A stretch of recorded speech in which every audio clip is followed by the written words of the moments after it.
Congratulations to Chelsea for the first time winning the FIFA Club World Cup Awards. What a fantastic game. Chelsea played brilliantly. For the first half, I said there was a bit of slackness, but let's get right into it and see what formations they used. So I'll start with Palmeiras. Palmeiras came with a slightly complicated formation, the 5-4-1 system. Well, I think they were using more of they wanted to sit back, control the midfield, and hit them on the counter attacks. And we could see during the game that there's one dangerous Tudu insect. He was really giving the Chelsea backline a really hard time. With another, he was playing with another winger as well. So they were attacking two of them, one striker and one winger. And then we look at Chelsea's formation. Chelsea played a 3-4-3 formation. Now, from what I saw yesterday, Chelsea put their best players. They put Christensen, they put Mendy as well. I thought they put Kepa, but they put Mendy. Because I thought they put Kepa, so in case it goes to extra time, because we know Mendy is a clown when it comes to penalties. He can't save any penalties, but they decided to gamble and put Mendy in goal and keep Kepa as a substitute. Maybe they thought maybe this game won't end at extra time or penalties, but I think what their prediction played out right as we see the end of the results. They did not go to penalties. So they put Christensen, they put Thiago Silva, they put Rudiger, and then they put N'Golo Kante in the midfield as the number 6 and number 8 Kovacic, and then the wing backs. They removed all their wing backs.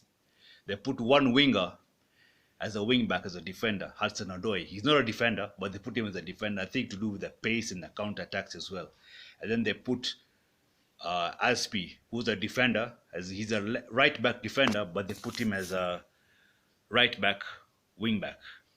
And then coming down to the attacking section, they put Mason Mount, who's a midfielder.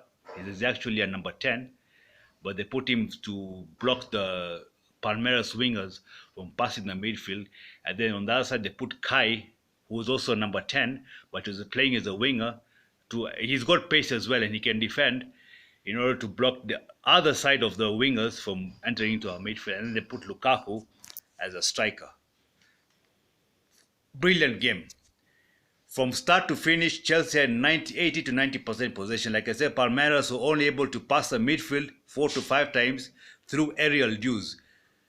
They could not pass Chelsea on ground balls. On ground attack, they couldn't. So what they were doing, they were using aerial views. They were hitting the ball above the Chelsea midfield, and it was going to the side of Rudiger or to Aspi or to Christensen. They couldn't pass the ground because Chelsea was watertight defense from the midfielders to the defenders. And they only had that chance 2 to 3 times. So now let's see how Chelsea were able to get that first goal. So Chelsea struggled throughout the game. Mason Mount got an injury. His right ankle got twisted from one of the fouls from the Palmeiras defenders, and that made him get replaced by Christensen, who came in with good pressure. Mason Mount was having a problem, and Kai Havertz was having a problem. The first half, they were playing selfishly. Lukaku was just sunbathing. He was in the right position. He was making the most intelligent runs. But the problem with these youngsters, Mount and Kai, they want fifa, they want fame. When they get the ball, they don't want to pass. They were just taking shots. They were getting dispossessed by defenders. They were acting very selfishly in the first half. That was making it very hard for Lukaku to score. As soon as Kai gets the ball, Lukaku is open, he's free, but the idiot just hits the ball. He gets dispossessed, he hits the ball, it goes out the post, or the goalkeeper saves it. Same as Mason Mount. Mason Mount is a very good presser, he's a very good crosser, and he can kick and score. But the problem with Mason Mount, he cannot dribble. And that's why he almost broke his ankle trying to dribble. I think he must have twisted his leg trying to get past the defender, because you can't dribble. These are Brazilians. You can't dribble past them. They can dribble past you, but you can't dribble past them. They'll take the ball away from you. Coming down the match, Hudson Odoi gets the ball. He bombs down the left wing. He crosses the ball. Lukaku takes a beautiful header and he beats the goalkeeper.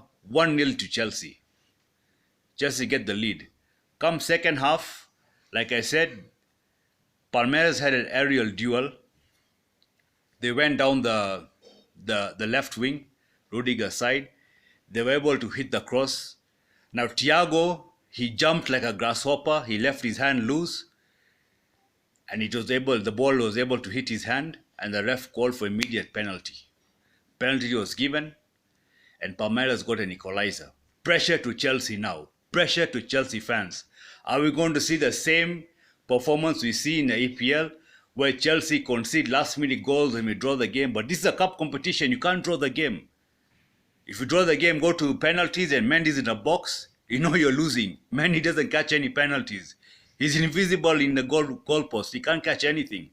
It's only Senegal because Egypt, one of the players took a weak penalty and he passed it direct to Mendy, but doesn't matter. That does not mean that Mendy's a good penalty stopper. He's not. He's shit. He's dog shit. He can't catch any penalties. So pressure was on the coach. He made tactical changes. He removed Kovacic. He replaced him with Saul. He removed Kante. He replaced it with Hakim Ziyech. He put in some good players who had some good pressure. And Chelsea pressed in the second half. It ended 1-1. They went into extra time. They pressed in the first half of the extra time. They pressed well. And they were able to get a penalty through a set piece. One of the Palmeiras, like Thiago, I think it's in their blood. They jumped like a grasshopper and the ball hit their hand. And there was no Jorginho take the penalty. So the captain Aspi pretend like he's taking the penalty. And I think he made a very good decision. He gave it to Kai Havertz. And Kai Havertz looked very confident, looked fearless.